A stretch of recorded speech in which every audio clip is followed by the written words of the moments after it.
Oi, gente, tudo bem?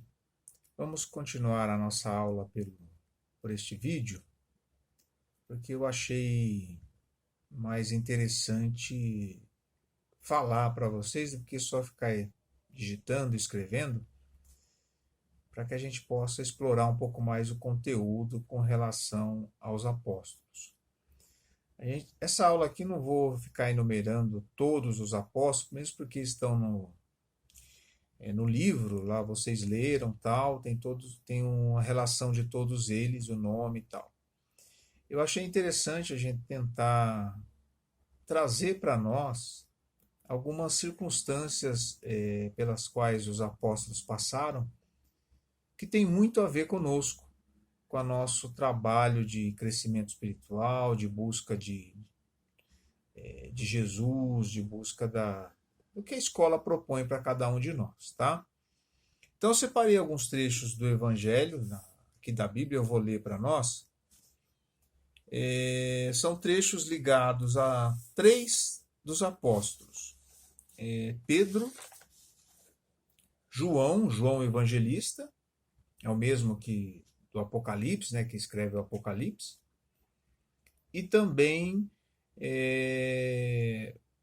de Judas Iscariotes, o que faz a traição. E eu tentei achar aqui alguns pontos em comum deles, em momentos que eles passam com Jesus, em que eles estão, de certa forma, desconectados, digamos assim, com Jesus. Estão ao lado de Jesus, estão com Jesus ali, mas ao mesmo tempo não estão. Eles ficam desconectados, desligados. Ou seja, a gente vai fazer esse primeiro vídeo tentando analisar a situação desses apóstolos sem Jesus, e depois vamos fazer um segundo com Jesus, tá bom? Então vamos lá, vamos começar com Pedro, uma passagem dele que é quando ele nega Jesus 3 vezes, no momento que Jesus é preso, que é o momento que ele está sem Jesus.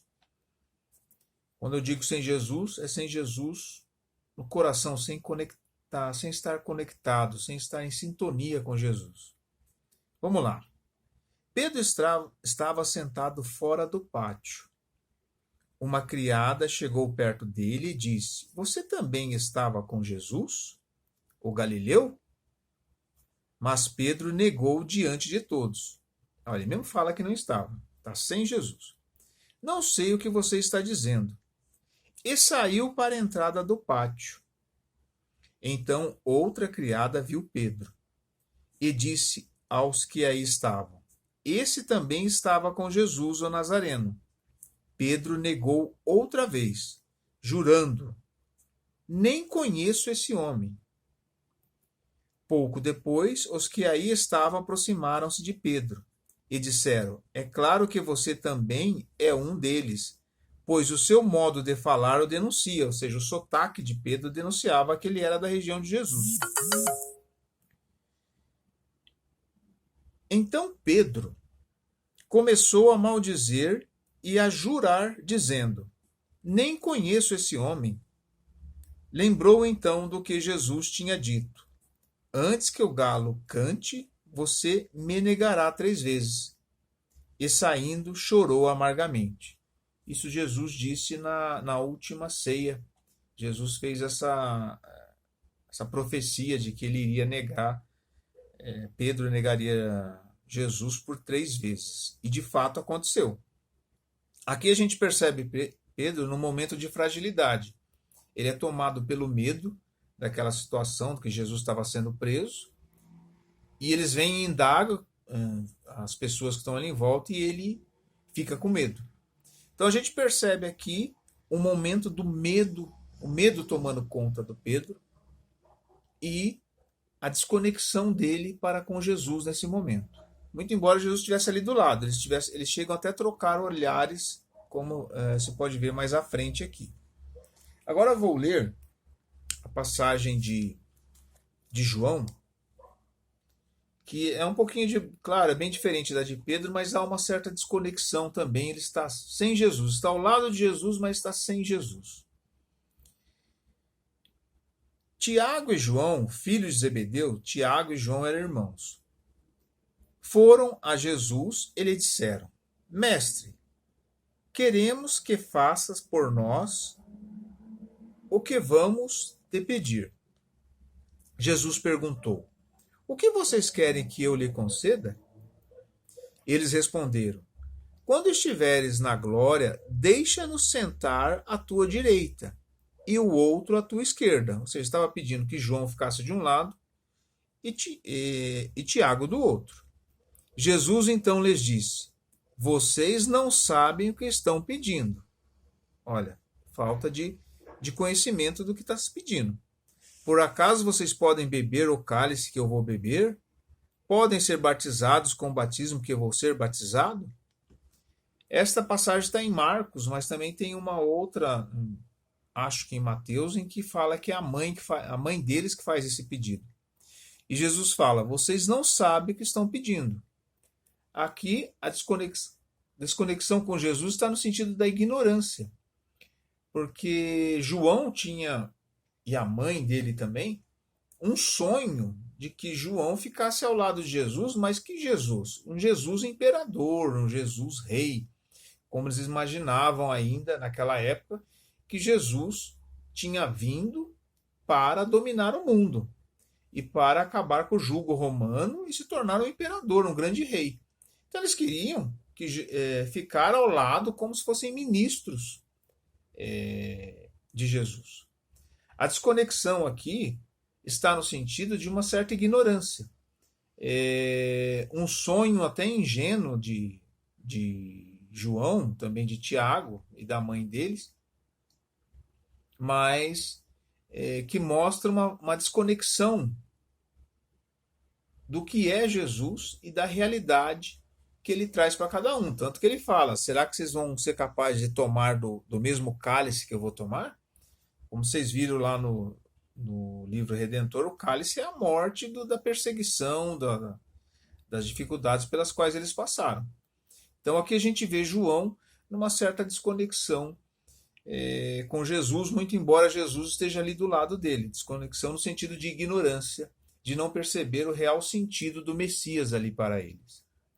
E agora Judas. Vamos ver a desconexão de Judas, que estando ao lado de Jesus, também não está com ele. Tá? Deixe-me ver aqui, acho que eu perdi o ponto aqui. Vocês aguardem um instantinho aí, tá? Pera aí, achei. Tá aqui. Tá em João capítulo 13. Jesus é traído por um discípulo. Eu não falo de todos vocês. Eu conheço aquele que escolhi. Mas é preciso que se cumpra o que está na Escritura, que Jesus seria traído. Aquele que come pão comigo, ele está falando no momento da última ceia, é o primeiro a me trair. Digo isso agora, antes de acontecer, para que quando acontecer, vocês acreditem que eu sou. Ele fala, coloca isso até em letras maiúsculas, está colocado aqui na Bíblia. Eu garanto a vocês, quem recebe aquele que eu envio, está recebendo a mim. E quem me recebe, está recebendo aquele que me enviou, que é Deus, né? Depois de dizer essas coisas, Jesus ficou profundamente comovido e disse com toda a clareza, ou seja, estava doendo no coração dele saber que um amigo iria trair. Eu garanto que um de vocês vai me trair. Desconcertados, os discípulos olhavam uns para os outros, pois não sabiam de quem Jesus estava falando. Um deles, aquele que Jesus amava, estava à mesa ao lado de Jesus. Simão Pedro fez um sinal para que ele procurasse saber de quem Jesus estava falando. Então o discípulo se inclinou sobre o peito de Jesus e perguntou: Senhor, de quem está falando? Esse que se inclinou é João. Jesus respondeu: É aquele a quem vou dar o pedaço de pão que estou umedecendo no molho. Então Jesus pegou um pedaço de pão, o molhou e deu para Judas Iscariotes, filho de Simão. Nesse momento, depois do pão, Satanás entrou em Judas. O que significa Satanás? Que é a vontade mundana, né? A vontade individualista de Judas, que é o egoísmo. Então Jesus lhe disse: o que você pretende fazer, faça logo. Parece até estranho que ele dá uma ordem a Judas e Judas vai cumprir, mas não é bem isso, né? Porque Jesus está lendo a decisão que Judas já tomou dentro dele. Ninguém aí presente compreendeu porque Jesus disse isso. Como Judas era o responsável pela bolsa comum, alguns discípulos pensaram que Jesus o tinha mandado comprar o necessário para a festa e dar alguma coisa aos pobres. Judas pegou o pedaço de pão e saiu imediatamente. Era noite.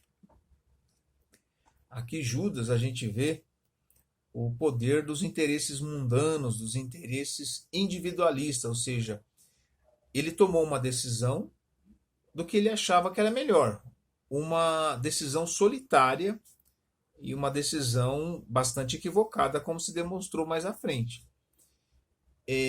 Também, mesmo estando ao lado de Jesus, ele estava desconectado de Jesus, desligado dele.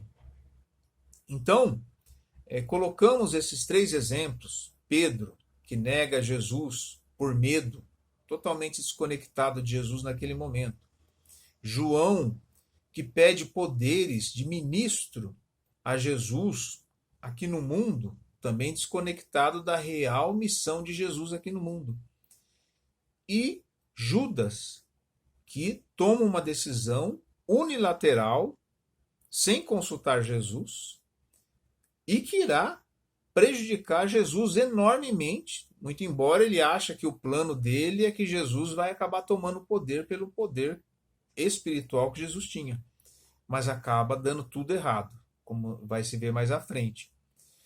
Os 3, neste momento, repita, embora estejam ao lado de Jesus, estão totalmente desconectados de Jesus, estão numa postura individualista. Então vamos agora retornar para o WhatsApp, para a gente trocar umas ideias, e depois vamos para o segundo vídeo, para ver o momento em que a conexão com Jesus, com esses apóstolos, ocorre. Ok?